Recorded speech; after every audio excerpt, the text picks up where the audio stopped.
nga simptomat bazë është ajo djegja, urthi që ne i themi si popull. Ajo ndjesia që kemi diçka të thartë në gojë, sikur na vijnë, se në fundit janë lëngje dhe përmbajtje dhe ne e ndjejmë që po na vjen diçka e huaj sipër ose e ndjejmë në gojë që ashtu.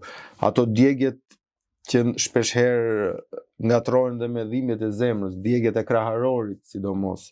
Ato vijnë duke qenë se lëngu i stomakut është acid dhe ai e djeg e acaron ezofagun dhe komplet ezofagu është shtrihet në gjithë traktin e kraharorit dhe prandaj na japin ato dhimbjet sepse ato plekset nervore janë që shtrihen deri në shpatullën e majt, kështu që djegja, dhimbja, ndjesia e shijes së thartë në gojë, këto janë shenjat kryesore që na çojnë neve të mendojmë për një refluks.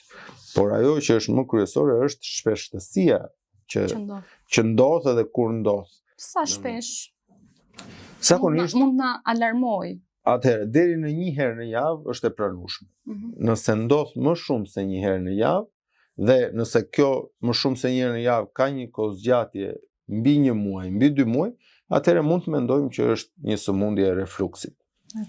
Po ku ta dallojmë ne që nuk është thjesht një urth, po është refluks? Shpeshtësia na bën neve të nëse fillon edhe her pas here dhe duke qenë se nëse sidomos kur është i prishur sfinkteri, ajo do jetë shumë herë më shpesh, do jetë sa herë ham ushqim, sa ndoshta edhe në një gjendje të lirë, mund të na zgjojë edhe nga gjumi natën, një nga shenjat kryesore për të vendosur për refluksin është zgjimi nga gjumi, domethënë aq i fortë. Po, na zgjon nga gjumi sepse kthehet përmbajtja ushqimore.